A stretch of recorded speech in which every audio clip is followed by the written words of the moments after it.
പിതാവിന്റെയും പുത്രന്റെയും പരിശുദ്ധാത്മാവിന്റെയും നാമത്തിൽ ആമേൻ. പ്രിയപ്പെട്ടവരെ, ഇവിടെയെല്ലാം പല പത്രക്കുറിപ്പുകളിലും ലേഖനങ്ങളിലും കൂടുതലായിട്ട് വീഡിയോകളിൽ കേൾക്കുന്ന ഒന്നാണ്, അച്ഛന്മാരെ പിടിച്ച് കല്യാണം കഴിച്ച പ്രശ്നങ്ങളിലെല്ലാം തീരും. ഏതാനും വൈദികരോ കന്യാസികളോ കുത്തഴിഞ്ഞ ഒരു ജീവിതം കഴിക്കുന്നു, മാതൃക കൊടുക്കാത്ത ജീവിതം കഴിക്കുന്നു. അത് കണ്ടിട്ട് ആളുകളുടെ വിഷമം മീഡിയയിൽ കൂടി അറിയിക്കുകയാണ്, ഈ കന്യാസികളെ കെട്ടിച്ചാൽ നല്ലതായിരുന്നുവെന്ന്. വിവാഹമാണ് എല്ലാത്തിനും പ്രശ്നപരിഹാരം കൊടുക്കുന്നത് എന്ന ഒരു മൂഢമായ ചിന്ത. ഞാൻ പലപ്പോഴും കൗൺസിലിംഗ് ഒക്കെ കേട്ട്, പ്രത്യേകിച്ച് വിവാഹിതരുടെ കൗൺസിലിംഗ് കേട്ടേച്ച് ഓർക്കാറുണ്ട്. അവിടെ 100 പ്രശ്നങ്ങൾ കേട്ടേച്ച് കഥാവിന് പറയും, കഥാവെ പെണ്ണ് കെട്ടാത്ത ഞാൻ, ബ്രഹ്മചാരിയായ ഞാനാണ് ഭാഗ്യവാൻ, പ്രൈസ് ദി ലോർഡ് എന്ന്. പ്രിയപ്പെട്ട അക്കരെ പച്ച എല്ലാവർക്കും ഉള്ള ഒന്നാണ്. പെണ്ണ് കെട്ടിയവനോർക്കും പെണ്ണ് കെട്ടാതിരിക്കുന്നതാണ് ഭാഗ്യം. മറ്റേ തിരിച്ചു ഓർക്കും, പെണ്ണ് കെട്ടിയാത്ത ആളുകൾക്കും പെണ്ണ് കെട്ടിയാണ് നല്ലത്. ഇങ്ങനെ അക്കരപ്പച്ച എല്ലാവർക്കും ഉള്ള ഒന്നാണ്. ഈയിടെ ബഹുമാനപ്പെട്ട ഷാജൻ സ്കറിയ മറുനാടൻ മലയാളിയിൽ ഒരു വീഡിയോയിൽ പറഞ്ഞ പോലെ, ഒരപ്പൻ കൊല്ലത്ത് മകളെ ഞെരിച്ചു കൊന്ന കേസ് പറഞ്ഞപ്പോൾ, ഇന്ന് ആളുകൾക്കറിയത്തില്ല പ്രതിസന്ധികൾ ഉണ്ടാകുമ്പോൾ എങ്ങനെ അതിനെ അഭിമുഖീകരിച്ച് കീഴ്പ്പെടുത്തണമെന്ന്. അതിനുള്ള ട്രെയിനിങ്, ബേസിക് ട്രെയിനിങ് എല്ലാവർക്കും ഉണ്ടായിരിക്കണമെന്ന്. നിശ്ചയമായിട്ടും വിവാഹിതർക്കും അവിവാഹിതർക്കും ഒരുപോലെ പ്രശ്നങ്ങളുണ്ട്, പ്രതിസന്ധികൾ ഉണ്ട്. പ്രിയപ്പെട്ടവരെ, പല ആളുകൾ ഓർക്കും ഈ അച്ഛന്മാര് ബ്രഹ്മചാരികളായതുകൊണ്ട് ഈ പ്രശ്നങ്ങൾ എന്ന്. പ്രിയപ്പെട്ട, നമുക്കറിയാം, കത്തോലിക്ക സഭയില് ലത്തീൻ സഭയിലാണ് ഈ ബ്രഹ്മചര്യം നിർബന്ധിതമാക്കി. പിന്നീട് ലത്തീൻ സഭയിലേക്ക്, കത്തോലിക്ക സഭയിലേക്ക് മടങ്ങി വന്ന ചിലരും ഈ ബ്രഹ്മചര്യം പാലിക്കാൻ തുടങ്ങി. നമ്മുടെ സീറോ മലബാർ അല്ലെങ്കിൽ മലങ്കര ഒക്കെ അങ്ങനെയാണ്. മലങ്കരയുടെ ആരംഭത്തിൽ നമുക്കറിയാം, മലങ്കര സഭയിലെ വിവാഹിതരായ വൈദികരാണ് ഇങ്ങോട്ട് ചേർന്നത്. ഇപ്പോൾ നമുക്കറിയാം, ആംഗ്ലിക്കൻ സഭയിലെ വിവാഹിതർ ഇങ്ങോട്ട് ചേരുന്നുണ്ട്, അവരുടെ ഭാര്യയോടും മക്കളോടും കൂടി. പ്രിയമുള്ളവരെ, നമുക്ക് അറിയാൻ സാധിക്കും, പ്രശ്നങ്ങൾ എല്ലായിടത്തുമുണ്ട്.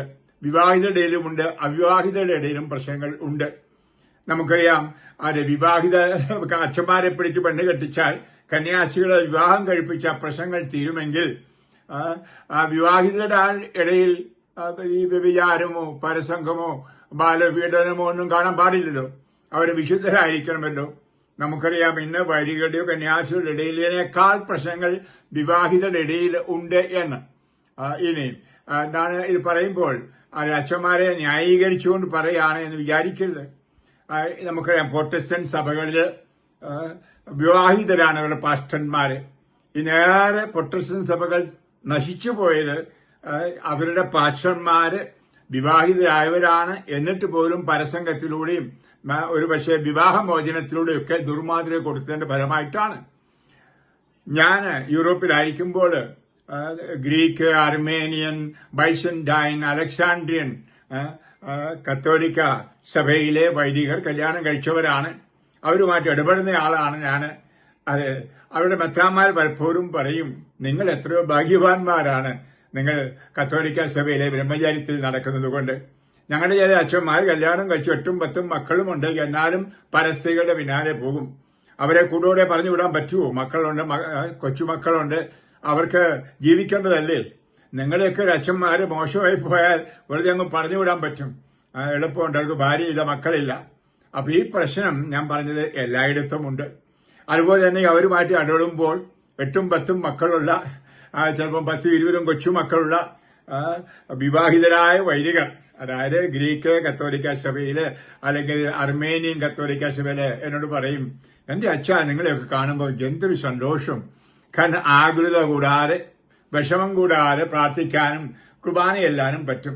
ഞങ്ങളൊരു പക്ഷെ കുർബാനയ്ക്ക് ഒരുങ്ങുമ്പോഴായിരിക്കും ഭാര്യയ്ക്ക് സൂക്കേട്, മക്കൾക്ക് സൂക്കേട്, അല്ലെങ്കിൽ പെട്ടെന്ന് ആശുപത്രിയിൽ കൊണ്ടുപോകണം, ആ പണത്തെ പറ്റിയുള്ള ആകുലത, മക്കളെ പഠിപ്പീരിനെ പറ്റിയുള്ള ആകുലത, ഇങ്ങനെ പോകുന്നു ആകുലതകളുടെ കളി. ഞങ്ങൾക്ക് സ്വസ്ഥമായിട്ടൊരു കുർബാനയെല്ലാം പറ്റിയല്ല. നിങ്ങൾക്ക് മേലോട്ട് നോക്കിയ ആകാശം, കേട്ട് നോക്കിയ ഭൂമി, മുന്നോട്ട് നോക്കിയാൽ കർത്താവിനെ മുറുകെ പിടിച്ചുകൊണ്ട് നിങ്ങളുടെ ബ്രഹ്മജീവിതത്തിൽ നിന്നുകൊണ്ട് നിശ്ചയമായിട്ടും ബ്രഹ്മചര്യം പാലിക്കാൻ ബുദ്ധിമുട്ടുണ്ടെങ്കിലും അത് പാലിച്ചുകൊണ്ട് പോകുമ്പോൾ ഉള്ള സന്തോഷം നിങ്ങളുടെ മുഖത്ത് കാണാൻ പറ്റുന്നുണ്ട്. എന്നോട് പലപ്പോഴും പല വിവാഹിതരായ കത്തോലിക്ക വൈദികർ പറയാറുള്ളത് ആണ്. ഇതുപോലെ പ്രശ്നങ്ങൾ ഓർത്തഡോക്സ് സഭയിൽ ധാരാളമുള്ളതായിട്ട് എനിക്കറിയാം, വിവാഹിതരായ വൈദികരുടെ ഇപ്പോഴും. അപ്പൊ പ്രശ്നങ്ങൾക്ക് കാരണം കല്യാണം കഴിച്ചതോ കഴിക്കാതിരിക്കുന്നതോ അല്ല. പ്രിയമുള്ള ഇന്നത്തെ സാങ്കേതിക വിദ്യകളും സാങ്കേതികമായ പുരോഗമനങ്ങളും മീഡിയകളിലൂടെ അത് പ്രദർശിപ്പിക്കുന്നതുമെല്ലാം ധാരാളമായിട്ട് മൂല്യങ്ങളിൽ നിന്നും മനുഷ്യരെ മാറ്റി നിർത്തിയിട്ടുണ്ട് എന്നത് വലിയ സത്യമാണ്. ഈ കമ്പ്യൂട്ടറും ഈ മൊബൈലും എല്ലാം കണ്ടും കേട്ടും അതിലൂടെ നമുക്കറിയാം മനുഷ്യന്റെ രഹസ്യങ്ങളെല്ലാം ചോർത്തിയിരിക്കുന്നു. ഒരു വശത്ത്, മറ്റു വശത്ത് രഹസ്യമായിട്ട് എന്തും ചെയ്യാനും പറ്റുന്നു. അതിന്റെ ഫലമായിട്ടാണ് അവിവിഹിതമായ ബന്ധങ്ങൾ, ആരുമറിയാത്ത ബന്ധങ്ങൾ സ്ഥാപിക്കാൻ ശ്രമിക്കുന്നത് പുറത്തു വരുന്നു. ഇങ്ങനെയൊക്കെ സംഭവിക്കുന്നത്. പ്രിയപ്പെട്ടവരെ, നമ്മൾ ഇവിടെ അല്പം കൂടി ചിന്തിക്കണം ഈ കാര്യത്തെപ്പറ്റി. നമ്മൾ അച്ഛന്മാരെ പെണ്ണ് കെട്ടിക്കണം എന്ന് പറയുമ്പോൾ ഇവിടെ ഒരു പക്ഷെങ്കിൽ വൈദികർക്ക് ആവശ്യമായിട്ടുള്ളത് ഒരു കൂടുതൽ ഡിസിപ്ലിൻ ആണ് ഇക്കാര്യത്തിൽ. ഇതിൽ ഞാൻ പറയുന്നത് വൈദികരെ റിക്രൂട്ട് ചെയ്യുന്നതും, അതായത് വൈദിക വിദ്യാർത്ഥികളെ എടുക്കുന്നതും അവരെ പരിശീലിപ്പിക്കുന്നതിലും ഏതോ പാകപ്പിഴകൾ വന്നിട്ടുണ്ട് എന്നാണ്. ജഡീയമായി ജീവിക്കാതെ ആത്മീയമായി ജീവിക്കാനുള്ള പ്രചോദനങ്ങൾ കൊടുക്കുന്നില്ലാത്തത് കൊണ്ടല്ലേ എന്ന് എനിക്ക് സംശയമാണ് പോകുന്നു. ഒരു പക്ഷേ ഞാൻ കുറ്റപ്പെടുത്തുകയാണ് ഇന്നത്തെ രീതികളെപ്പറ്റി എന്ന് നിങ്ങൾ വൈദികരായ ചില ചിന്തിച്ചേക്കാം. ഞാൻ ഇവിടെ കർത്താവിന്റെ വചനം ഒന്ന് വായിച്ചോട്ടെ. 1 കൊറിന്തോസ് അധ്യായം 7 പൗലോസ്ലീഹ പറയുന്നത്. പൗലോസ്ലീഹ തന്റെ ജീവിതം പറയുകയാണ് 8-ാം വചനത്തിൽ, അവിവാഹിതരോടും വിധവകളോടും ഞാൻ പറയുന്നു, എന്നെപ്പോലെ ആയിരിക്കുന്നതാണ് അവർക്ക് നല്ലത്. അപ്പോൾ നമുക്ക് വ്യക്തമായിട്ടറിയാം അദ്ദേഹം അവിവാഹിതൻ ആയിരുന്നുവെന്ന്. ഇനിയും അദ്ദേഹം പറയുകയാണ്, എന്നാൽ ആത്മസംയമനം സാധ്യമല്ലാത്തവർ വിവാഹം ചെയ്യട്ടെ. വികാരം കൊണ്ട് ദഹിക്കുന്നതിനേക്കാൾ വിവാഹിതരാകുന്നതാണ് നല്ലത്. വിവാഹിതരോട് ഞാൻ കൽപ്പിക്കുന്നു, ഞാനല്ല കർത്താവ് കൽപ്പിക്കുന്നു, ഭാര്യ ഭർത്താവിൽ നിന്ന് വേർപിരിയരുത്. അഥവാ വേർപിരിയുന്നെങ്കിൽ അവിവാഹിതയെപ്പോലെ ജീവിക്കണം, അല്ലെങ്കിൽ ഭർത്താവുമായി രമ്യപ്പെടണം. ഭർത്താവ് ഭാര്യയെ ഉപേക്ഷിക്കരുത്. വളരെ വ്യക്തമായിട്ട് വിവാഹ ജീവിതത്തെപ്പറ്റിയും അതുപോലെ കന്യകാ ജീവിതത്തെപ്പറ്റി അല്ലെങ്കിൽ ബ്രഹ്മചര്യ ജീവിതത്തെപ്പറ്റിയൊക്കെ പ്രതിപാദിക്കുന്ന ഭാഗമാണ്. അതിനുശേഷം നമ്മൾ കാണുകയാണ് 17-ാം വചനത്തിൽ, ദൈവത്തിന്റെ നിയോഗവും വിളിയും അനുസരിച്ച് ഓരോരുത്തരും ജീവിതം നയിക്കട്ടെ. ഇതാണ് എനിക്ക് എല്ലാവരോടും പറയുവാനുള്ളത്. ഹല്ലേലൂയ. നീ ഒരു അച്ഛനായോ, ബ്രഹ്മചാരിയായിട്ട് അച്ഛനായോ, കന്യാസിയായോ, നിന്റെ വിളി അനുസരിച്ച് ജീവിക്കുക. നിന്റെ വിളി ഉറപ്പുവരുത്തുക. നീ കല്യാണം കഴിച്ചോ, അവിടെ നീ ഉറപ്പുവരുത്തുക. ഭാര്യ ഉപേക്ഷിക്കാൻ പാടില്ല. നീ നിന്റെ ഭാര്യയോടും ഭർത്താവിനോടും കൂടി ആയിരിക്കണം ജീവിതം മുഴുവനും. അവിശ്വസ്തത പാടില്ല എന്ന് പറയുന്നു. അതിനുശേഷം ആ അധ്യായത്തിൽ തന്നെ പറയുകയാണ് വളരെ വ്യക്തമായിട്ട് 34 മുതൽ വചനങ്ങളിൽ, അതായത് അവിവാഹിതൻ കർത്താവിനെ എങ്ങനെ സംപ്രീതിപ്പിക്കാമെന്ന് ചിന്തിച്ച് കർത്താവിന്റെ കാര്യങ്ങളിൽ തൽപരനാകുന്നു. വിവാഹിതൻ സ്വഭാര്യയെ എങ്ങനെ പ്രീതിപ്പെടുത്താമെന്ന് ചിന്തിച്ച് ലൗകിക കാര്യങ്ങളിൽ തൽപരനാകുന്നു. അവന്റെ താൽപര്യം വിഭജിക്കപ്പെട്ടിരിക്കുന്നു. അവിവാഹിതയായ സ്ത്രീയും കന്യകയും ആത്മാവിലും ശരീരത്തിലും വിശുദ്ധി പാലിക്കാനായി കർത്താവിന്റെ കാര്യങ്ങളിൽ തൽപരരാണ്. വിവാഹിതയായ സ്ത്രീയാകട്ടെ ഭർത്താവിനെ എങ്ങനെ സന്തോഷിപ്പിക്കാമെന്ന് ചിന്തിച്ച് ലൗകിക കാര്യങ്ങളിൽ തൽപര ആകുന്നു. ഇനി ഞാൻ പറയുന്നത് നിങ്ങളുടെ നന്മയ്ക്ക് വേണ്ടിയാണ്, നിങ്ങളുടെ സ്വാതന്ത്ര്യത്തിൽ കൈകടത്തുവാനല്ല. വ്യക്തമായിട്ട് ആ പാവം പൗലോസ് പറയുകയാണ്. പ്രിയപ്പെട്ടവരെ, ഇവിടെ അവിഭാജ്യമായ ഹൃദയത്തോടെ ദൈവത്തെ സ്നേഹിച്ച് ദൈവജനത്തിനു വേണ്ടി ജീവിതം മാറ്റിവെക്കാനായിട്ടാണ് ഒരു കത്തോലിക്ക പുരോഹിതൻ തന്റെ ബ്രഹ്മചര്യം വ്രതം എടുക്കുന്നത്. അല്ലെങ്കിൽ ഒരു കന്യാസി തന്റെ കന്യകത്വം പാലിക്കാൻ തീരുമാനിച്ച് വ്രതവാഗ്ദാനം ചെയ്യുന്നത് യേശുവിനോട് കൂടി ആയിരിക്കുവാൻ. അപ്പൊ യേശുവിനോട് കൂടി ഈ ജീവിതം ഒരുപക്ഷെ ഇല്ലാതെ പോയതാക്കാം കാര്യം. ഒരുപക്ഷെ ഇന്നത്തെ ഏറെ വൈദികരുടെ, ബ്രഹ്മചാരികളുടെ ഇടയിലെ, കന്യകകളുടെ ഇടയിലെ അസ്വസ്ഥതയ്ക്ക് കാരണം ഒരുപക്ഷെ അവിശ്വസ്തത, അവരെടുത്ത വ്രതത്തോടുള്ള അവിശ്വസ്തതയ്ക്ക് കാരണം എന്തെന്ന് ചോദിച്ചാൽ ചാസ്റ്റിറ്റി എന്ന പുണ്യം, അത് പരിശുദ്ധാത്മാവിന്റെ ഒരു വലിയ ദാനമാണ്. ചാസ്റ്റിറ്റി എന്ന് പറഞ്ഞാൽ പവിത്ര ജീവിതം, പവിത്രത. അത് വിവാഹിതർക്കും അവിവാഹിതർക്കും എല്ലാം ആവശ്യമാണ്. ഒരു വിവാഹിതൻ വിവാഹം കഴിച്ച ആളിനോട് 100% വിശ്വസ്തത പാലിച്ച് കഴിക്കുക എന്ന് പറഞ്ഞാൽ ബുദ്ധിമുട്ടാ. അതിന് ചാസ്റ്റിറ്റി ഉണ്ടെങ്കിലേ സാധിക്കൂ, പവിത്രത ഉണ്ടെങ്കിലേ പറ്റൂ. അതുപോലെ തന്നെ തിരിച്ചും വൈദികരും കന്യാസികളും ജീവിക്കണമെങ്കിൽ അടിസ്ഥാനപരമായിട്ട് പരിശുദ്ധാത്മാവിന് ദാനമായ ഈ ചാസ്റ്റിറ്റി അഥവാ പവിത്രത ഉണ്ടാക്കണം, പുണ്യം. അത് പരിശുദ്ധാത്മാവിന്റെ ഒരു ദാനമാണ്, ഒരു പരിശുദ്ധാത്മാവിന്റെ കാരിസം ആണ് എന്ന് മനസ്സിലാക്കണം. ആത്മനിയന്ത്രണം, ആത്മാവിനാൽ നിയന്ത്രിക്കപ്പെട്ട ഒരു ജീവിതം, അതായത് എന്റെ വിചാരങ്ങളെല്ലാം ഞാനിപ്പോൾ കർത്താവിന് സമർപ്പിക്കുന്നു. ഈ കാലഘട്ടത്തിൽ ഇതൊക്കെ മാറിപ്പോയി. ചിന്താഗതികളൊക്കെ നമുക്കറിയാം, സെക്യുലറിസവും മറ്റീരിയലിസവും അതുപോലെ ലിബറലിസം ഇതെല്ലാം കടന്നു വന്നതിന്റെ ഫലമായിട്ട് കന്യക എന്ന വാക്കിന് പോലും അർത്ഥമില്ല, ബ്രഹ്മചാരി എന്ന വാക്കിന് പോലും അർത്ഥമില്ലാതിരിക്കുന്നു. അതായത് പണ്ടൊക്കെ കന്യകകളെയായിരുന്നു കല്യാണം കഴിച്ചിരുന്നത്, പവിത്രതയിൽ ജീവിച്ച പുരുഷന്മാരെയായിരുന്നു കല്യാണം കഴിച്ചത്. ഇന്ന് ബോയ് ഫ്രണ്ട്, ഗേൾ ഫ്രണ്ട്, പ്രേമവിവാഹം, ഡേറ്റിംഗ്, ഇങ്ങനെ പോകുന്നു വിവിധങ്ങളായ കാര്യങ്ങൾ സമൂഹത്തിൽ. ലോകത്തിന്റെ പരമായ ജീവിതത്തിൽ കടന്നു വരുന്നത് കൊണ്ടാണ് ഇതിന്റെ അർത്ഥം പോലും പോയി. വിവാഹം കഴിച്ചാതെ ജീവിച്ചാൽ അല്ലെങ്കിൽ കന്യകയായി ജീവിച്ചാൽ, വിശുദ്ധി ജീവിച്ചാൽ അതിനുള്ള ശക്തി എന്ത്? ഞാൻ പല പ്രസംഗങ്ങളിലും പറഞ്ഞിട്ടുണ്ട്. ഈ 80-ാം വയസ്സിൽ ഈ ലോകമെല്ലാം ഉണ്ടായിരിക്കും. ഈ വീൽ ചെയറിൽ ഇരുന്നുകൊണ്ട് ലോകം മുഴുവൻ ഞാൻ ചുറ്റി നടക്കുന്നതിന്റെ പിന്നിലെ ശക്തിയുടെ ഒരു രഹസ്യം എന്റെ ബ്രഹ്മചര്യ ജീവിതമാണ്. ഹല്ലേലൂയ. ഈ ബ്രഹ്മചര്യം പരിശുദ്ധാത്മാവിന്റെ വലിയൊരു പ്രവർത്തനമാണ്. അതിനുവേണ്ടി ആത്മനിയന്ത്രണം കൂടിയേ തീരുകയുള്ളൂ. ഞാൻ ഓർത്തു പോവുകയാണ്, ഞാൻ നൊവിഷ്യേറ്റിലായിരുന്നപ്പോൾ എനിക്ക് ആത്മനിയന്ത്രണത്തിന്റെ കുറവുണ്ടായിരുന്നു. പച്ചക്കായി നിങ്ങളോട് പറയാമല്ലോ, ചെറുപ്പമായിരുന്നു അന്ന്. സ്വയംഭോഗത്തിന്റെ അടിമത്തം ഉണ്ടായിരുന്നു. അടിമത്തമല്ലായിരുന്നെങ്കിലും അതിന്റെ ആശകൾ ഉണ്ടായിരുന്നു. എന്റെ നൊവീഷ് മാസ്റ്റർ, ഒരു ഫ്രഞ്ചുകാരൻ, പറഞ്ഞു, ഇങ്ങനെ പോയാൽ അച്ഛനാവാൻ പറ്റത്തില്ല, ബ്രഹ്മചര്യം പാലിക്കാതെ പറ്റുകയില്ല. ബ്രഹ്മചാര്യം പാലിക്കുക എന്ന് പറഞ്ഞാൽ ഒരു പെണ്ണിന്റെ കൂടെ പോകുന്നു മാത്രമല്ല, ആത്മന കർത്താവിനെ സ്നേഹിച്ച് ശുശ്രൂഷിച്ച് കർത്താവിനെ പ്രേമിച്ചുള്ള ഒരു ജീവിതം. അതിന് പരിശുദ്ധാത്മാവിന്റെ കൃപ വേണം. ഇല്ലെങ്കിൽ സെമിനാരി വിട്ടു പൊക്കൂ, നൊവിഷ്യേറ്റ് വിട്ടു പൊക്കോളാൻ. എനിക്ക് പോകാൻ മനസ്സിലായിരുന്നു, എനിക്ക് അച്ഛനാണെന്ന് നിർബന്ധമായിരുന്നു. അച്ഛൻ, പ്രായമുള്ള ഫ്രഞ്ച് അച്ഛൻ എന്നോട് പറഞ്ഞു സാഷ്ടാംഗം വീഴാൻ സക്രാരിയുടെ മുമ്പിൽ. ഞാൻ സാഷ്ടാംഗം വീണു. അദ്ദേഹം എനിക്ക് വേണ്ടി പ്രാർത്ഥിച്ചു. ഫ്രഞ്ചിലാ പ്രാർത്ഥിച്ചു, എനിക്കൊന്നും മനസ്സിലാകില്ല. എന്നിട്ട് അദ്ദേഹം പാമോചനം തന്നു, എന്നിട്ട് തലയിൽ കൈവച്ചൊരു ആശീർവാദം തന്നു. അദ്ദേഹത്തിന്റെ ഊറാല എന്റെ നെറ്റിയിൽ മുട്ടിച്ചു. എന്നിട്ട് പറഞ്ഞു, ഇന്നു മുതൽ നീ ബ്രഹ്മചാരിയായിട്ട് ജീവിക്കൂ. ഒരു വലിയ ശക്തി എനിക്ക് കിട്ടി.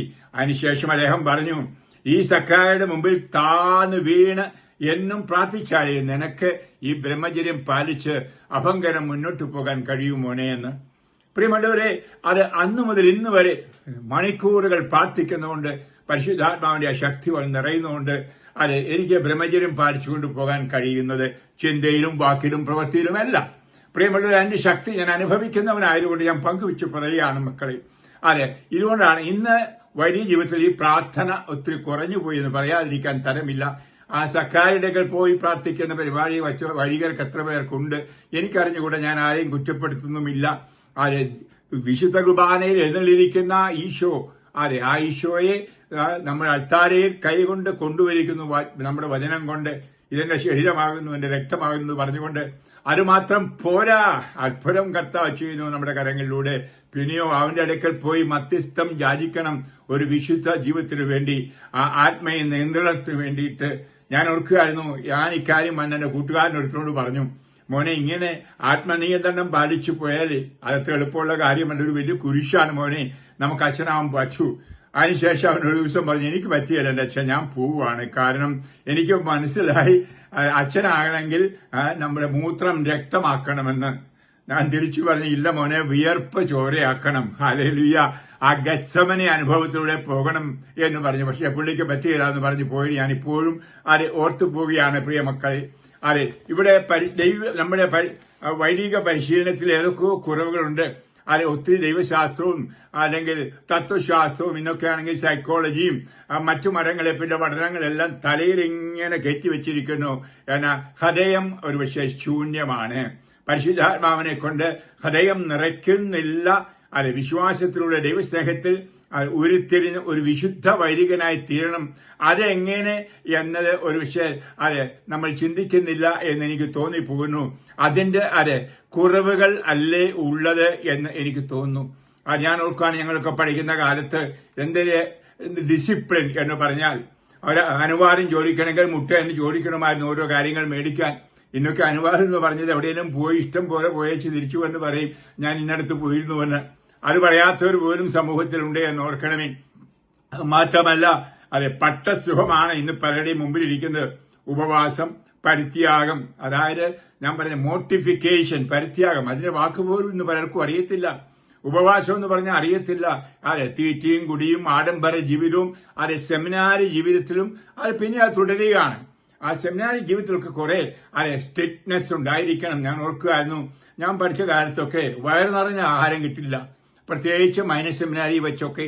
അന്നത്തെ കായിക അധ്വാനങ്ങൾ, ഇന്നിപ്പോ കായികാധ്വാനമില്ല. എല്ലാ സെമിനാറികളും വേലക്കാരെ കൊണ്ട് എല്ലാം ചെയ്യിപ്പിക്കുന്നത്. ഞാൻ ഓർക്കുന്നു, എന്റെ കൂടെ പഠിച്ച ഒരു വ്യക്തി, അവന്റെ അപ്പൻ എഴുതി സെമിനാറിൽ ഇവിടെ കക്കൂസ് കഴുകണം, ബുദ്ധിമുട്ടുള്ള ജോലിയാണ്. അപ്പം അവനെ കൂട്ടിക്കൊണ്ടുപോയി എന്റെ മകനെ കൊണ്ട് കക്കൂസ് കഴിയിക്കുന്നു എന്ന്. പ്രിയമുള്ളവര്, കക്കൂസ് കഴുകുക, വീടടിക്കുക, അതുപോലെ പറമ്പിലെ പണികൾ നോക്കുക, വെള്ളം കോരുക. ഞാൻ ഇപ്പോഴും ഓർക്കുന്നു, ഞാൻ മൈനസ് സെമിനാരി പഠിക്കുമ്പോൾ വെള്ളം കോരണമായിരുന്നു കിണറ്റിന്ന്, എന്നിട്ട് തലേ ചുമന്നുകൊണ്ട് വരണമായിരുന്നു. മാത്രമല്ല കന്നുകാലി കിടക്കുന്ന അതായത് ചാണകം അതിങ്ങനെ പായസം പോലെ കിടക്കുകയാണ് കുഴിയിൽ. അത് കോരി ഇത് കാവടി പോലെ തോളെ വെച്ചോണ്ട്, എന്ന് പറഞ്ഞാൽ ഒരു കമ്പ് രണ്ടുപേരെ തോളെ വെക്കും, എന്നിട്ട് ഇത് തൂക്കിയിടുകയാണ് ഈ തൊട്ടി. അതും കൊണ്ടുപോയി മരങ്ങളുടെ ചുവട്ടിലിടണമായിരുന്നു. വെള്ളം കോരി പാത്രങ്ങളിൽ നിറയ്ക്കണമായിരുന്നു. രാവിലെ ദിവബലിയും പ്രാർത്ഥനയും പ്രഭാത ഭക്ഷണവും കഴിഞ്ഞാൽ പിന്നെ 2 മണിക്കൂറെങ്കിലും കഠിന അധ്വാനമുണ്ടായിരുന്നു. ഇന്ന് അതൊക്കെ പോയി എല്ലാ പണിക്കാരെ കൊണ്ട് ചെയ്ത് സുഖിച്ചുകൊണ്ട് പഠിച്ചുകൊണ്ടിരിക്കുകയാണ്. പുസ്തകവും കമ്പ്യൂട്ടറും മൊബൈലും ഒക്കെ ആയിട്ട് ഒരു വൈറ്റ് കോളർ ജോലി ആണ് നൊവിഷ്യേറ്റിലായാലും ശരി, മൈനസ് സെമിനാറിലായാലും ശരി, എല്ലായിടത്തും. അതിനുശേഷം ആഗ്രഹിക്കുന്ന അപ്രകാരം ഒരു ജീവിതമാണ്, അധ്വാനിക്കുന്ന ജീവിതം. കർത്താവിനു വേണ്ടി അല്ലെങ്കിൽ മനുഷ്യനു വേണ്ടി മുറിച്ചു കൊടുക്കുന്ന ഒരു ജീവിതത്തിന്റെ അനുഭവം ഇന്നില്ലാതെ പോയിരിക്കുന്നു. അതൊക്കെ ചെയ്യുമ്പോഴാണ് സത്യത്തിൽ ബ്രഹ്മചര്യം അർത്ഥപൂർണമായി തീരുന്നത്. നമുക്ക് കാണാൻ സാധിക്കും, എല്ലാവർക്കും ഉണ്ട് വിവാഹം കഴിക്കാനുള്ള ആശ. അത് മനുഷ്യൻ ദൈവം സ്വതേ മനുഷ്യന് കൊടുത്തിരിക്കുന്നതാണ്. ആ ഇണചേരാനുള്ള ജഡമോഹം എല്ലാവർക്കുമുണ്ട്. ഇനി അതെന്താണ്? അതിനെ പരുവപ്പെടുത്തണം, സബ്ലിമേറ്റ് ചെയ്യണം. ആ വാക്ക് ഇന്ന് പലർക്കും അറിയത്തില്ല. മാറ്റുക അല്ല, സബ്ലിമേറ്റ് ചെയ്യുക എന്ന് പറഞ്ഞാൽ ഉദാത്തമാക്കുക എന്ന് പറഞ്ഞാൽ എനിക്ക് കെട്ടാനുള്ള, വിവാഹം കഴിച്ച് ഭാര്യയും മക്കളുമായി ജീവിക്കുവാൻ, ജഡികതയിൽ സന്തോഷിക്കാനുള്ള ആ ദൈവം തന്നിരിക്കുന്ന ആ ദാനം തന്നെ ഞാൻ പരിശുദ്ധാത്മാവിന്റെ കൃപയിലൂടെ പവിത്രമാക്കുകയാണ്, ഉദാത്തമാക്കുകയാണ്. അങ്ങനെ കൂടുതൽ സമയം എന്റെ കർത്താവിനോടുകൂടി ചെലവഴിക്കുന്നതിനും മാത്രമല്ല ഏറെ നേരം മറ്റുള്ളവർക്ക് വേണ്ടി ജീവിതം മാറ്റിവെക്കാനും, പ്രസംഗിക്കാന്, രോഗശാന്തി നൽകാനായിട്ട്, അവരുടെ കാര്യങ്ങൾ ഇടപെടാനായിട്ടും എന്നെ തന്നെ മുറിച്ചു കൊടുക്കുക. അപ്പോൾ എനിക്ക് ഒരു ഭാര്യയ്ക്ക് വേണ്ടി അല്ലെങ്കിൽ മക്കൾക്ക് വേണ്ടി 5-6 മക്കൾക്ക് വേണ്ടി കൊടുക്കാനുള്ള ആ ആഗ്രഹം അല്ലെങ്കിൽ ആ ജഡിക മോഹം ഞാൻ ഏറെ പേരെ സമ്പാദിക്കുന്നതിന് വേണ്ടി കൊടുക്കുകയാണ്. മർക്കോസ് സുവിശേഷം നമുക്ക് കാണാൻ സാധിക്കും. എല്ലാം ഉപേക്ഷിച്ച്, ഭാര്യയും മക്കളെയും കുടുംബത്തെ എല്ലാം ഉപേക്ഷിച്ച് പിന്നാലെ വന്ന ശിഷ്യരോട് കർത്താവ് പറഞ്ഞത്. കാരണം പത്രോസ് പറഞ്ഞു, ഇതാ ഞങ്ങളെല്ലാം ഉപേക്ഷിച്ച് നിന്നെ അനുഗമിച്ചിരിക്കുന്നു. യേശു പ്രതിഫലിച്ചു, സത്യമായി ഞാൻ നിങ്ങളോട് പറയുന്നു, എന്നെ പ്രതിയും സുവിശേഷത്തെ പ്രതിയും ഭവനത്തെയോ സഹോദരന്മാരെയോ സഹോദരിമാരെയോ മാതാവിനെയോ പിതാവിനെയോ മക്കളെയോ വയലുകളെയോ ത്യജിക്കുന്നതിൽ ആർക്കും ഇവിടെ വെച്ച് തന്നെ 100 ഇരട്ടി ലഭിക്കാതിരിക്കുകയില്ല. ഭവനങ്ങളും സഹോദരന്മാരും സഹോദരിമാരും മാതാക്കളും മക്കളും വയലുകളും അവയോടൊപ്പം പീഡനങ്ങളും വരാനിരിക്കുന്ന കാലത്ത് നിത്യജീവനും. ഹല്ലേലൂയ. വളരെ മനോഹരമായ ബൈബിൾ ഭാഗമാണ് ഇത്. പ്രിയമുള്ളവർ, ഞാൻ ഓർക്കുകയാണ്, ഇന്ന് എനിക്ക് എത്ര ഭാര്യമാരാണ് ലോകത്ത്, എത്ര പെങ്ങന്മാരാണ്, എത്ര ചേട്ടന്മാരാണ്, ചേച്ചിമാരാണ്, അപ്പന്മാരാണ്, അമ്മമാര്. ഏത് രാജ്യത്ത് 104 രാജ്യങ്ങളില് ഏറെ പേര്, ഒത്തിരി പേരിനെ പപ്പാന്നാ വിളിക്കുന്നത്. മറ്റു ചിലർ വന്ന് മകനേന്ന് വിളിക്കും, മറ്റു വല്ലതും വന്ന് കെട്ടിപ്പിടിച്ചുകൊണ്ട് സഹോദരാന്ന് വിളിക്കും. അതെ, ഒരുപക്ഷെ ഞാൻ നഷ്ടപ്പെടുത്തിയായിട്ട് പോലും തോന്നില്ല എന്റെ ജഡീക ലൈംഗിക ആ സന്തോഷം. അത് വരുന്നത് മാത്രമേ ഉള്ളൂ. അത് വളരെ തുച്ഛമാണ്. ഹല്ലേലൂയ. എന്നാൽ അതിനു പകരമായിട്ട് കൊട്ടപ്പടി, ആയിരക്കണക്കിന് കൊട്ടപ്പടി അത് സ്നേഹം എനിക്ക് കിട്ടുന്നു. മനുഷ്യൻ ജീവിക്കാൻ ആവശ്യം സ്നേഹമാണ്. ദൈവസ്നേഹവും മനുഷ്യന്റെ സ്നേഹവും അത് ഏറ്റവും അതുപോലെ തന്നെ ഈശോയുടെ സ്നേഹം. ഈ വേദനകളെല്ലാം ഉണ്ടെങ്കിലും ആ സഖായുടെ മുമ്പിൽ പോയി മണിക്കൂറുകൾ ഇരിക്കുമ്പോൾ പരിശുദ്ധാത്മാവിന്റെ സ്നേഹം നിറയുമ്പോൾ പരിശുദ്ധാത്മാവിയുടെ ദൈവസ്നേഹം നിന്നിലേക്ക് ഒഴുകപ്പെട്ടിരിക്കുന്നു. റോമ 5:5 ഞാൻ ഒരിക്കലും മറക്കില്ല. ഞാനവിടെ പോയിരിക്കുമ്പോൾ പമ്പിൽ നിന്ന് വെള്ളമൊഴുകുന്ന പോലെ ആത്മാവ് നിറയും. അപ്പോൾ ശക്തിയാണ്, സന്തോഷമാണ്, കൃപയാണ്. അതുകൊണ്ടാണ് ഞാൻ പോകുന്നത്. ആ ജലം മറ്റുള്ളവർക്ക് പങ്കുവെക്കുവാൻ, ജീവജലം കൊടുക്കുവാൻ, ജീവനെ നൽകുവാൻ, ജീവനിലേക്ക് നയിക്കുവാൻ. ഇതാണ് എന്റെ പ്രേക്ഷിത പ്രവൃത്തി. അത് നിങ്ങൾക്കറിയാം, കഴിഞ്ഞ 52 വർഷമായിട്ടൊരു വൈദികനായിട്ട് ഞാൻ ചെയ്യുന്ന പണി ഇതാണ്. ഇന്നും അത് അഭംഗരം പോകാൻ കാരണം അതാണ്. അതുകൊണ്ട് പ്രിയ വൈദികരെ, അതുപോലെ പ്രിയ അൽമേനികളെ, നിങ്ങൾ എല്ലാവരോടുമായിട്ട് പറയുന്നു, അച്ഛന്മാർ പെണ്ണ് കെട്ടാഞ്ഞിട്ടുള്ള പ്രശ്നമല്ല ഇന്ന് കാണുന്ന പ്രശ്നങ്ങൾ. അതിന് പിൻപിൽ വേറെ പ്രശ്നങ്ങളാണ് ഉള്ളത്. ഒരു പക്ഷെങ്കിൽ അതേപ്പറ്റി ഞാൻ വേറൊരു വീഡിയോ ഇറക്കുന്നുണ്ട്. അപ്പോൾ ഞാൻ പറയാം, വൈദികരിങ്ങനെ പോയാൽ എങ്ങനെ നാശത്തിലേക്കാണ് പോകുന്നത് എന്ന്. പ്രിയപ്പെട്ടവരെ, വൈദികർ ഇടയിൽ പ്രശ്നങ്ങളുണ്ട്. ആ പ്രശ്നങ്ങളിൽ ഒരു വിഷയം തൂങ്ങി മരിച്ചെന്നോ, ആത്മഹത്യ ചെയ്തെന്നോ, അല്ലെങ്കിൽ മറ്റവരെ കൊന്നെന്നോ, അല്ല മറ്റു പെണ്ണുങ്ങളോട് പോയനോ, മക്കളുണ്ടായി, ഇതൊക്കെ കേൾക്കുന്നുണ്ട്. ഏറെ നിങ്ങൾക്ക് ഉരപ്പ് വരുന്നുണ്ട്. ഞാൻ മാപ്പ് ചോദിക്കുന്നു എല്ലാ വൈദികരുടെയും പേരിൽ. എങ്കിലും ഞാൻ അവരെ വിധിക്കരുതേ നിങ്ങളോട് പറയുകയാണ്. ഇവിടെ അവർക്ക് വേണ്ടി പ്രാർത്ഥിക്കണം. അവരെടുത്ത വ്രതത്തിൽ നിൽക്കുവാൻ നിങ്ങളൊന്ന് ആത്മശോധന ചെയ്യൂ. നമ്മൾ വൈദികരെ കുറ്റം പറയുന്നുണ്ട്, എത്ര സമയം അവർക്ക് വേണ്ടി പ്രാർത്ഥിക്കുന്നുണ്ട് എന്ന്. പ്രിയമുള്ളവരെ, ഞങ്ങൾക്ക് ആരുമില്ല, നിങ്ങൾക്കേ ഉള്ളൂ പ്രാർത്ഥിക്കുവാൻ. നിങ്ങളാണ് ഞങ്ങളുടെ മാതാപിതാക്കൾ, നിങ്ങളാണ് ഞങ്ങളുടെ സഹോദരങ്ങൾ, നിങ്ങളാണ് മക്കളും ഭാര്യയും എല്ലാം. നിങ്ങൾ പ്രാർത്ഥിക്കണം, ഉപവാസം ചെയ്യണം. ഞങ്ങൾ വൈദികർ വിശുദ്ധരായി ജീവിക്കുവാനായിട്ട്.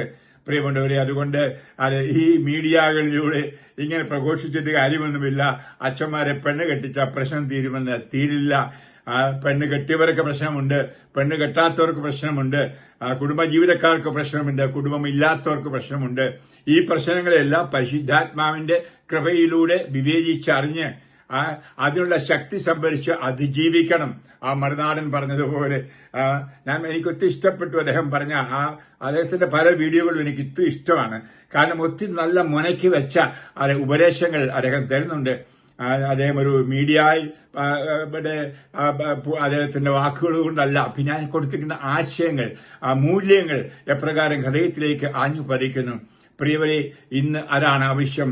മൂല്യം ബഹുമാനിക്കുന്ന മൂല്യങ്ങളുള്ള വൈദികർ. ആ മൂല്യങ്ങളിൽ ഒന്നാണ് ബ്രഹ്മചര്യം.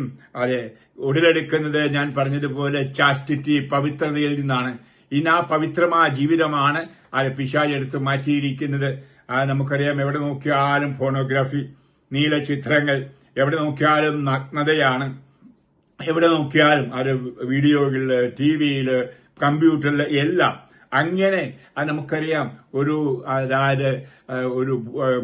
ദുർഭൂരം, വ്യഭിചാര ദുർഭൂരം ഇന്ന് ലോകം മുഴുവനുണ്ട്. അത് വൈദികരെയും ബാധിച്ചിരിക്കുന്നു, കന്യാസികളെയും ബാധിച്ചിട്ടുണ്ടായിരിക്കാം. പ്രിയമുള്ളവരെ, അതിനെ കാട്ടിപ്പായ്ക്കണം. വ്യഭിചാര ദുർഭൂരത്തെ ഇന്ന് അഴിച്ചുവിട്ടിരിക്കുന്ന ഒരു കാലഘട്ടമാണ്. അശുദ്ധിയുടെ അതായത് ദുർഭൂരം അഥവാ പിശാച്. നമുക്കറിയാം, നമ്മൾ വിശുദ്ധരായി ജീവിക്കുന്നത്, ദൈവകൽപ്പന അനുസരിച്ച് ജീവിക്കുന്നത് പിശാചിന് ഇഷ്ടമല്ല.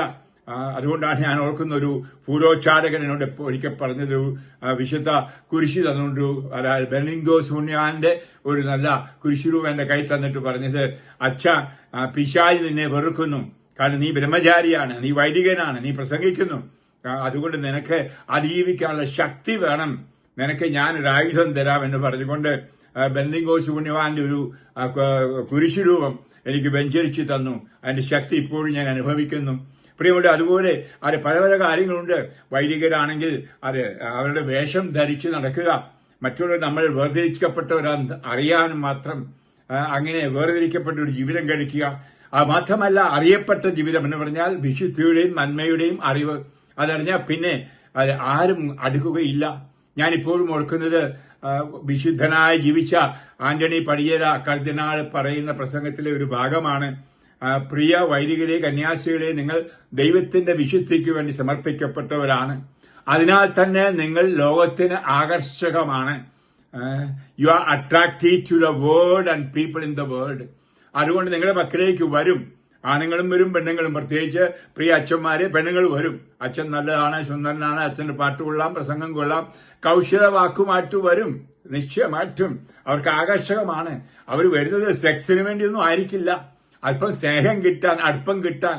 അവിടെയാണ് നമ്മൾ ശ്രദ്ധിക്കേണ്ടത്. ഹല്ലേലൂയ. എങ്ങനെ സ്ത്രീകളുമായിട്ട് പെരുമാറണം. ഞാനിപ്പോഴും ഓർക്കുകയാണ്, ഞാൻ സെമിനാരിൽ പഠിക്കുന്ന കാലത്ത് പൂനായിൽ ഒറ്റയ്ക്ക് മുറിയിൽ ഒരു പെണ്ണുങ്ങളെ അമ്മയെ പോലും കാണാൻ അനുവാദമില്ലായിരുന്നു. പബ്ലിക്കായിട്ടുള്ള കാഴ്ചമുറിയിലേ കാണത്തുള്ളൂ. മാത്രമല്ല, പറമ്പിൽ വരണമെങ്കിൽ ഗേറ്റിലുള്ള ഗാർഡിന്റെ പെർമിഷൻ മേടിച്ച് വരാൻ പറ്റൂ. പെണ്ണുങ്ങൾ കയറാതിരിക്കാൻ പെണ്ണുങ്ങൾക്ക് കേരളത്തിൽ അന്തർ ആന മനാഹൈ, അകത്ത് കയറാൻ പ്രവേശിക്കാൻ അനുവാദമില്ല എന്ന് എഴുതി വെച്ചിട്ടുണ്ടായിരുന്നു. ഇന്ന് അതൊക്കെ അങ്ങോട്ട് മാറിയിട്ട് ഏത് പെണ്ണോ ചെറുക്കനോ ആര് വന്നാലും മുറി കരകൾ ചെയ്യിക്കാം, സംസാരിക്കാം. അങ്ങനെയുള്ള അപകട സാഹചര്യങ്ങളൊക്കെ വിവേചിച്ചറിയാനും അതിനുള്ള നിയമങ്ങളും നിയമസംഹിതകളൊക്കെ പാലിക്കണം. ഒത്തിരി കോംപ്രമൈസ് വന്നുപോയി ഇന്ന് പ്രിയ വൈദികരുടെ നമ്മുടെ ജീവിതത്തിൽ. അതുപോലെ തന്നെ വൈദിക വിദ്യാർത്ഥികളുടെ ജീവിതത്തിൽ, പരിശീലനത്തിൽ എവിടെ നമുക്കൊരു തിരിച്ചുവരവ് ആവശ്യമാണ്. അത് കെട്ടുറപ്പ് ആവശ്യമാണ്. ബ്രഹ്മചര്യം പാലിക്കുക എന്ന് പറഞ്ഞത് ഞാൻ പറയും എളുപ്പമാണ് യേശുവിനോടുകൂടി ആണെങ്കിൽ, ബ്രഹ്മചാരിയായ യേശുവിനോടുകൂടി ആണെങ്കിൽ, നന്മ തെരഞ്ഞ കന്യകയായ മറിയത്തോടുകൂടി ആണെങ്കിൽ വളരെ എളുപ്പമാണ്. ഹല്ലേലൂയ. കാരണം അവിടെ അടുത്ത് പോകുന്നു, പ്രാർത്ഥിക്കുന്നു, ഈശോയുടെ ഹൃദയത്തോട് നമ്മുടെ ഹൃദയത്തെ ചേർത്ത് വെക്കുന്നു. അപ്പൊ ആ ജഡിക ആസക്തികളെല്ലാം അങ്ങ് ഉരുകിപ്പോകും. പൗലോസ് പറഞ്ഞതുപോലെ അഭിവാജ്യമായ ഹൃദയത്തോടെ ദൈവത്തെയും മനുഷ്യനെയും സ്നേഹിക്കുവാൻ സാധിക്കും. അപ്പോൾ നമ്മുടെ വൈദിക ജീവിതത്തിന്, പൗരോഹിത്യ ജീവിതത്തിന്, കന്യകാ ജീവിതത്തിന്, സന്യാസ ജീവിതത്തിന് ഒത്തിരി അർത്ഥവ്യാപ്തി ഉണ്ടാകും. അതനുഭവിക്കും. അങ്ങനെ നമുക്ക് മുന്നോട്ട് പോകാം. അതുകൊണ്ട് പ്രിയപ്പെട്ടവരെ, അച്ഛന്മാരെ, കന്യാസികളെ തെറി പറഞ്ഞിട്ട് കാര്യമില്ല, പെണ്ണ് കെട്ടിക്കാൻ നോക്കിയിട്ട് കാര്യമില്ല. ഞാൻ ഓർക്കുന്നത് പണ്ട് ഞങ്ങള് പൂനായി പഠിക്കുമ്പോൾ ഒത്തിരി കൊതുക് ശല്യം ഉണ്ടായിരുന്നു. കൊതുക് വരും, കടിക്കും. അന്ന് കൊതുകുപോലെ പോലും ഇല്ല.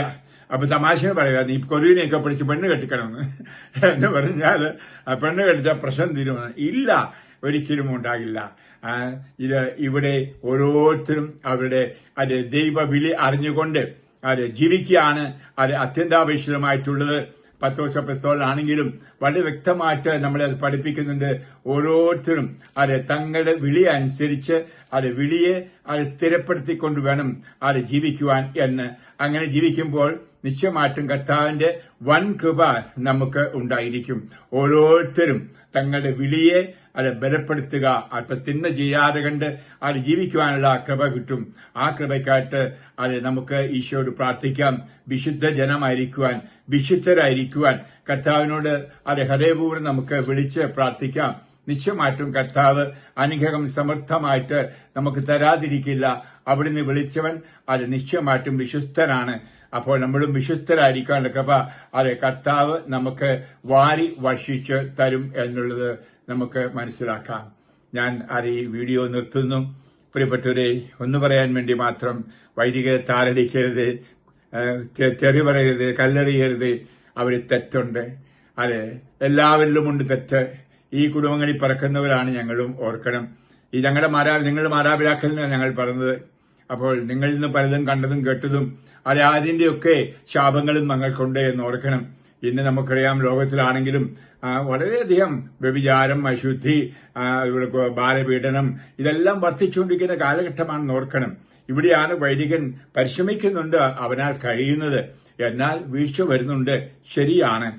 അവർക്ക് ഇന്ന് ഒരു ആത്മശോധന ചെയ്ത് അവരെ തന്നെ വിശുദ്ധീകരിക്കാനും സഭയെ വിശുദ്ധീകരിക്കാനും ഒരവസരം ഉണ്ടാകട്ടെ എന്ന് ഞാൻ ആഗ്രഹിക്കുന്നു, പ്രാർത്ഥിക്കുന്നു. ആർക്കെങ്കിലും എന്റെ വീഡിയോ വഴി ഏതെങ്കിലും വിഷമം ഉണ്ടെങ്കിൽ ക്ഷമിക്കണം. ഹൃദയത്തിന്റെ പരമാർത്ഥത്തിൽ പറഞ്ഞു പോയതാണ്. ഓക്കെ. കർത്താവായ യേശുക്രിസ്തു നിങ്ങൾ ഓരോരുത്തരെയും ആശീർവദിക്കട്ടെ, അനുഗ്രഹിക്കട്ടെ. പിതാവിന്റെയും പുത്രന്റെയും പരിശുദ്ധാത്മാവിന്റെയും നാമത്തിൽ ആമേൻ.